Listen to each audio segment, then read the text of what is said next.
السلام علیکم ورحمۃ اللہ وبرکاتہ۔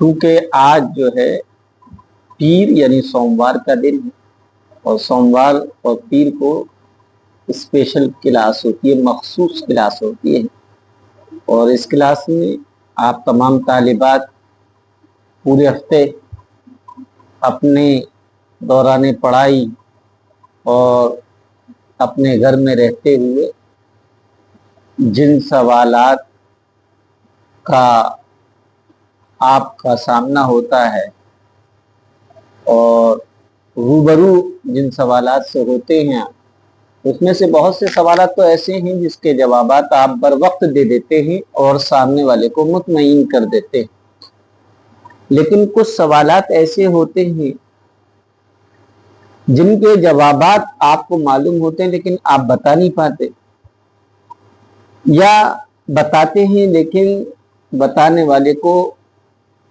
تسلی اور اطمینان حاصل نہیں ہوتا۔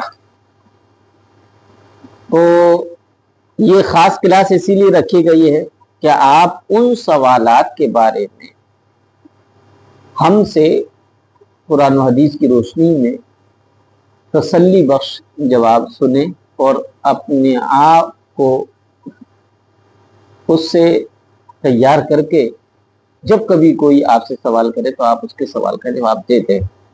چنانچہ ایک سوال جو ہے کئی روز پہلے ایک اسٹوڈنٹ نے، دینی طالب علم نے کیا تھا، اور وہ سوال بے سر و پیر کا، اور عموماً لوگ باگ ایسے سوال زیادہ کرتے ہیں جن کا تعلق صرف نالج سے ہوتا ہے، عمل سے نہیں ہوتا۔ آپ نے بھی وہ سوال سنا ہوگا، اور وہ سوال پہلی بنا ہوا ہے۔ وہ یہ ہے کہ ایک لڑکی قبرستان گئی اور کہنے لگی کہ یہ قبر میرے باپ کی ہے،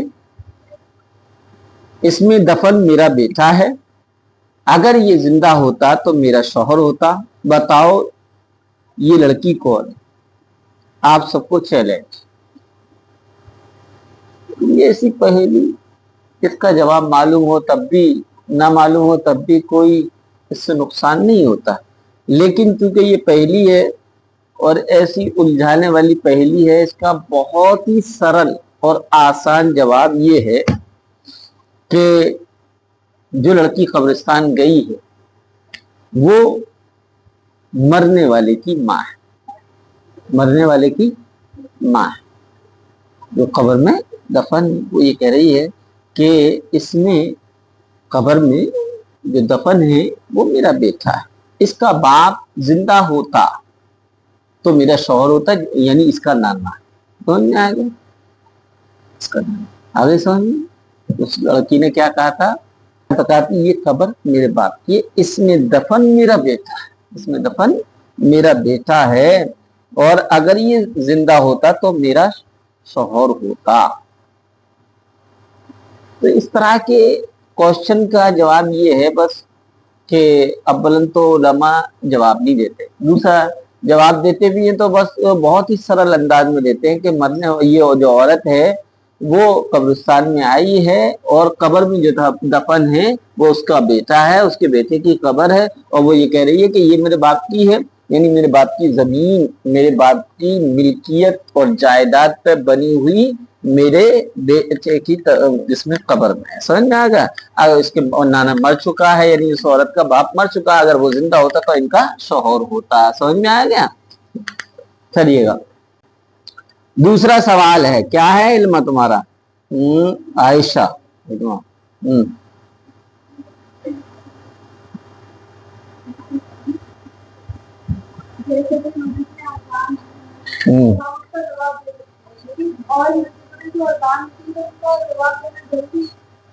دیکھیے گا، اذان کے کلمات کا جواب دینا واجب نہیں ہے۔ اذان جب ہوتی ہے تو مؤذن جو کلمات کہتا ہے انہی کلمات کو دہرانا یہ سنت ہے۔ اذان کا جواب دو طرح سے، ایک اذان کا جواب عملی ہے، ایک قولی ہے۔ عملی فرض ہے، بھئی اذان کا وقت ہو گیا، آپ اذان ہوتے ہوئے آپ کو یہ احساس ہو گیا کہ اب فلاں نماز کا وقت ہو گیا ہے، لہذا وہ نماز میں پڑھوں، کیونکہ نماز ہر ایک پر فرض ہے۔ تو اگر اذان سن کر نماز کی تیاری میں لگ جاتے ہیں تو گویا کہ آپ اپنی فرض والی ذمہ داری ادا کر رہے ہیں، ٹھیک ہے۔ اور اگر مؤذن کے کلمات سن کر آپ وہی کلمات دہراتے ہیں تو یہ اذان کا جواب، زبانی جواب ہے، اور یہ سنت ہے۔ کیا ہے؟ سنت ہے۔ اب صورتحال وہاں مشکل ہمیں نظر آتی ہے جبکہ ہم جس علاقے اور محلے میں رہ رہے ہوتے ہیں اس محلے میں 3-4 مسجدیں دائیں بائیں آگے پیچھے، اذان جو ہے شروع ہوئی، کسی میں 1:30 پر ہے، کسی میں 1:45 پر ہے، کسی میں 2 پر ہے، تو اب یہ سمجھ میں نہیں آتا کہ ہم کون سی مسجد کے اذان کے جوابات دیں، یا یہ کہ ایک مسجد سے اذان ہوئی اس کا جواب دے کر ہم فارغ ہو گئے تو اب دوسری مسجد سے پھر اذان شروع ہونے لگی، تو کیا اس اذان کا بھی ہم جواب دیں؟ یہاں پر مشکلات پیش آتی ہیں، تو اس کو بہت آسان طریقے سے سمجھ لیجئے۔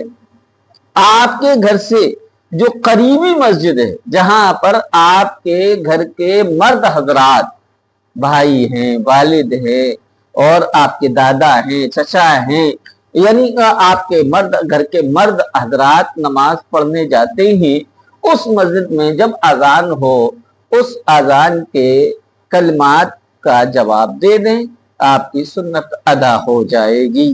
پھر اس کے بعد دوسری مسجدوں میں اذان ہو رہی ہے تو ان اذانوں کا جواب دینا آپ پر لازمی اور ضروری نہیں ہے، نہ دے، اور اگر دے دیں تو بہتر ہے۔ سمجھ میں آ گیا؟ یا اسی طریقے سے بہت ساری مسجدوں سے اکٹھا ایک ساتھ اذان ہونا شروع ہوئی اور آپ سب کی آواز سن رہی ہیں، تو ایسی صورت میں جو مسجد آپ کے گھر کے قریب ہے اسی کی اذان کے آپ جواب دیں۔ اور کسی کا کوئی سوال؟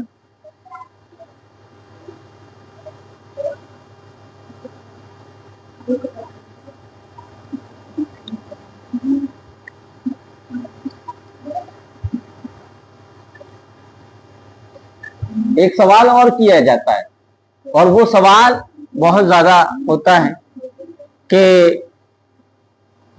اب لوگوں میں دین کی سوجھ بوجھ آ رہی ہے، تو جن کے گھر بڑے ہیں انہوں نے اپنے گھر کا کوئی روم یا کوئی کارنر کنارہ کونا وغیرہ نماز کے لیے، دینی کتابیں رکھنے کے لیے، قرآن شریف رکھنے کے لیے، جانماز رکھنے کے لیے، تسبیحات رکھنے کے لیے، ٹوپی رکھنے کے لیے کوئی روم بنایا ہوتا ہے، اور اسے پریئر روم کہتے ہیں، نماز پڑھنے کا کمرہ، جیسے بیڈ روم ہوتا ہے، ڈائننگ روم ہوتا ہے، یہ روم ہوتا ہے، وہ روم ہوتا ہے، ایسی ہی وہ بنانا بھی چاہیے، حدیث شریف میں آتا ہے۔ اس کے بہت سارے فائدے کیا ہوتے ہیں؟ سب سے بڑا فائدہ یہ کہ گھر کی خواتین اگر کسی رمضان میں اعتکاف کا شوق اگر ان کو پیدا ہو جائے گا تو پھر ایسی صورت میں ان کو گھر میں کوئی جگہ اعتکاف میں بیٹھنے کے لیے فکس کرنے کی ضرورت نہیں، کیونکہ ان کے ہاں آلریڈی پہلے سے ہی نماز پڑھنے کی جگہ گھریلو مسجد پہلے سے ہی ہے۔ دوسرا یہ ہے کہ گھر میں جو چھوٹے چھوٹے بچے ہیں نا، ان بچوں کی آٹومیٹک دینی تربیت ہو جائے گی۔ جب گھر کے تمام ممبر، جس کو نماز پڑھنی ہے وہ اس روم میں آئے گا یا گھر کے اس کونے میں آ گیا، جس کو تسبیح پڑھنی ہے وہ وہاں آ کر اس نے یکسوئی کے ساتھ پڑھ لی، جس نے وہاں قرآن شریف کی تلاوت کرنی ہے وہ وہاں آ گیا۔ تو بچوں کی نظر میں یہ ہوگا، اور بچہ دیکھ کے بہت سیکھتا ہے، کیا ہے؟ دیکھ کر ایکٹیویٹیز اس کے سامنے جو کی جاتی ہے اس کا بچے پر بہت گہرا اثر پڑتا ہے۔ یہی وجہ ہے کہ آپ دیکھیں گے کہ بچے کو رکوع کرنا کوئی نہیں سکھاتا، سجدہ کرنا کوئی نہیں سکھاتا، حالانکہ سکھانا چاہیے کہ بیٹا سجدے میں پہلے جو ہے گھٹنے رکھو، پھر ہتھیلیاں رکھو، پھر ناک رکھو، پھر پیشانی رکھو، لیکن بچے کو کوئی سکھاتا نہیں ہے۔ اس لیے بچہ جو ہے سجدہ تو کرتا ہے لیکن وہ ایسا کرتا ہے کہ نہ تو اس کی ناک رکھی ہوتی ہے بلکہ سر رکھا ہوتا ہے، اور گھٹنے وٹنے سب اٹھے ہوئے ہوتے ہیں، وہ ایسی ہو جاتا ہے، تو بچوں پر اثر پڑتا ہے۔ تو سوال یہ ہے کہ عورتوں کی گھریلو مسجد، یعنی وہ جگہ جو نماز پڑھنے کے لیے خاص کر لی گئی، وہاں پر آیت الکرسی، کلمہ، یا پھر سورہ اخلاص، چاروں قل وغیرہ لکھ دینا یا اس کے توغرے ٹانگ دیے جاتے ہیں. یا اسی طریقے سے جو مردوں کی مسجدیں ہوتی ہیں، مسجدوں میں جو محراب ہوتے ہیں، یعنی وہ دیوار جدھر قبلہ ہوتا ہے اسے جدار قبلی بھی کہتے ہیں اور محراب بھی کہتے ہیں. اس محراب پر آیت الکرسی بھی لکھی ہوتی ہے، کلمہ بھی لکھے ہوتے ہیں، کوئی اعلان بھی چسپا ہوتا ہے، کوئی کیلنڈر بھی ہوتا لگا ہوا ہوتا ہے. یا اسی طریقے سے اور بھی دعائے قنوت ہے اور تراویح کی دعائیں ہیں، یہ ساری چیزیں ہوتی ہیں. تو سوال یہ اٹھتا ہے کہ ایسی چیزیں لگانا چاہیے، کیونکہ نماز پڑھنے والا جب نماز پڑھتا ہے تو یقیناً اس کی نگاہ جو ہے اس پر پہنچتی ہے، وہ پڑھ لے گا، اور پڑھ لے گا تو زبان سے تلفظ کے ساتھ پڑھے گا تو نماز فاسد ہو جائے گی. اور اگر زبان سے تلفظ نہیں کر رہا بلکہ دماغ میں پڑھ بھی لیا، اس نے سمجھ بھی لیا کہ کیا یہ آیت الکرسی ہے، یہ چاروں قل ہیں، یہ سورہ اخلاص ہے، اور یہ کیا ہے دعائے تراویح ہے، یہ دعائے قنوت ہے، تو ایسی صورت میں اس کی نماز مکروہ ہو جائے گی. اس لیے علماء نے لکھا ہے، اس کا جواب علماء نے لکھا ہے کہ مسجدوں میں جو مسجدیں شرعی ہیں ان مسجدوں میں جو محراب کی طرف کی دیوار ہوتی ہے نا، جدار قبلی جسے کہتے ہیں، قبلے والی دیوار، اس پر قرآنی نقوش یا قرآنی صورتیں، قرآنی آیات یا کوئی اعلان یا کوئی دعا نہیں لگانا چاہیے. کیوں؟ کیونکہ یہ لوگوں کی نماز میں خلل ڈالنے کا ذریعہ ہے. کوئی حدیث لکھنی ہے، کوئی اچھی بات لکھنی ہے تو مسجد کی دائیں بائیں دیوار یا جو قبلے کے اپوزٹ دیوار ہے اس کی طرف لکھ دی جائے، سامنے نہ لکھا جائے. کیوں؟ کیونکہ اگر کسی نے اس کو سمجھا ہے، زبان سے تلفظ نہیں کیا، تو اس کی نماز میں کراہت آ جائے گی، اور خشوع کے بھی خلاف ہے، نماز میں دل بھی نہیں لگے گا. اور اگر زبان سے پڑھ رہی تو یقیناً جو ہے نماز فاسد ہو جائے گی. یہی حکم جو ہے گھر کی ان مسجدوں میں جو خواتین اپنے گھروں میں نماز پڑھنے کے لیے مخصوص جگہ بنا لیتی ہیں، وہاں بھی آپ جو ہے محراب نما وغیرہ بنا سکتے ہیں. اس کا پورا جو ہے ویو ایسا ہونا چاہیے کہ وہ لگے کہ ہاں یہ عبادت کے لیے مخصوص ہے. اس کے لیے ضروری ہے کہ آپ یاسین کے تغرے لگائیں، آیت الکرسی کے تغرے لگائیں یا کچھ اور لگائیں. بس یہ کہ آپ محراب بنا دیں، تصویر ٹانگ دیں، جا نماز کو کرنے کے لیے کوئی ہینڈل وغیرہ یا کوئی ہینگر وغیرہ، اسی طرح بہترین ٹائپ کی الماری ہو، اس میں قرآن شریف رکھا ہو، رحل رکھے ہو، جو دینی بکس کی ایکسل کو بہت اچھی طریقے سے رکھا جائے تو اس کا بہت فائدہ ہوگا. ایک سوال اور پوچھا تھا کسی نے، اور وہ سوال یہ تھا کہ عام طور پر دیکھا یہ جاتا ہے گھر کی خواتین اپنے چھوٹے چھوٹے بچوں کو خاص موقعوں پر، جیسے کہ جمعہ ہے، الوداع جمعہ ہے، عید کا دن ہے، عید کی نماز کے لیے جو مرد حضرات عیدگاہ یا جامع مسجد یا مسجد میں عید کی نماز پڑھنے یا جمعہ پڑھنے یا الوداع پڑھنے جاتے ہیں، تو گھر کی خواتین چھوٹے بچوں کو تیار کر کے اپنے ابا کے ساتھ بھیجتی ہیں. اور کبھی کبھی ایسا بھی ہوتا ہے کہ کوئی بچی ہے، کیا ہے، بچی ہے، لڑکی ہے، گھر کی عورتیں اس کو پٹھانی سوٹ، کرتا پاجامہ، ٹوپی وغیرہ یعنی لڑکے کا لباس پہنا کر بھیج دیتی.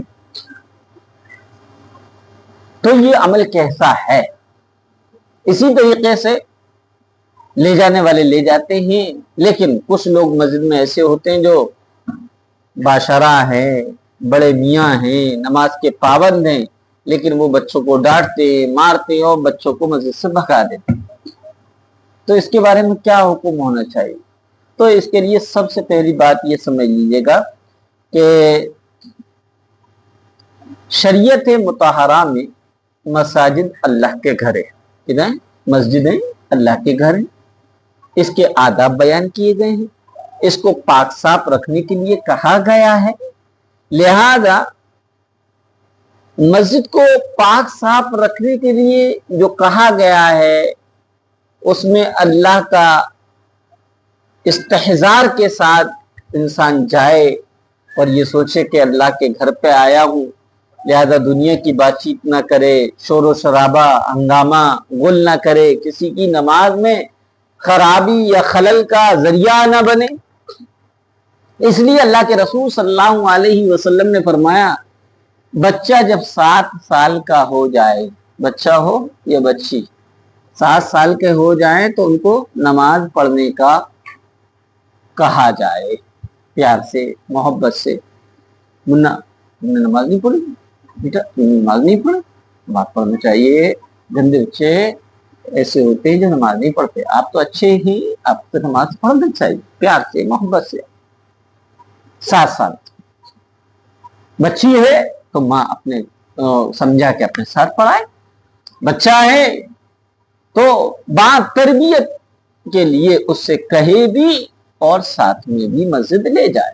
لہذا پتہ چلا 7 سال کے بچوں کو مسجد میں لایا جا سکتا ہے، کوئی حرج اور گناہ کی بات نہیں، بلکہ تو یہ تو عمل بالسنہ یعنی حدیث پر ہی عمل کرنا ہے۔ لیکن 7 سال سے چھوٹا بچہ، اور اتنا چھوٹا بچہ جو پیشاب پخانے کے لیے بھی نہ بتا سکے، اس کو مسجد میں نہ لے جایا جائے، اس کو مسجد میں نہ لے جایا جائے، کیونکہ مسجد میں لے جائیں گے تو وہ بچہ چھوٹا ہے، 7 سال سے کم کا بچہ ہے، پیشاب پخانہ کر لے گا، اللہ کا گھر گندا ہو جائے گا، دوسروں کو کراہت ہوگی، دوسروں کی نمازوں میں بھی فرق آئے گا۔ اس لیے نہ گھر کی خواتین کو زیادہ اصرار کرنے کی ضرورت نہیں کہ تم اپنے بچے کو نہیں لے جاتے، یہ نہیں لے جاتے، وہ نہیں لے جاتے، بلکہ خواتین خود سمجھدار ہیں کہ وہ زیادہ چھوٹے بچے کو نہ بھیجیں۔ لیکن ہمارے یہاں ہوتا کیا ہے، جس وقت بچہ اپنا ہاتھ بھی نہیں ہلا پاتا، اپنے من کی بات بول بھی نہیں پاتا، اپنی کچھ ضرورت بتا بھی نہیں پاتا، اس وقت تو ہماری مائیں بہنیں جو ہیں بڑا فکر کرتی ہیں کہ اس کو سجدہ کرا لاؤ۔ چھوٹا ہوتا بچہ جو ہوتا ہے پیدا، نو مولود بچہ یعنی پیدا ہونے والا بچہ جب 7، 14، 21 یا 1 مہینہ یا 2 مہینے یا 3 مہینے یا 4، 5 مہینے کا ہو جاتا ہے تو کوئی گھر کی معمر خاتون یا کوئی مرد اس چھوٹے بچوں کو اپنے گود میں لے کر آتے ہیں اور آنے کے بعد کہتے ہیں مفتی صاحب اس کو سجدہ کرا دو۔ کیا کرا دو؟ سجدہ کرا دو۔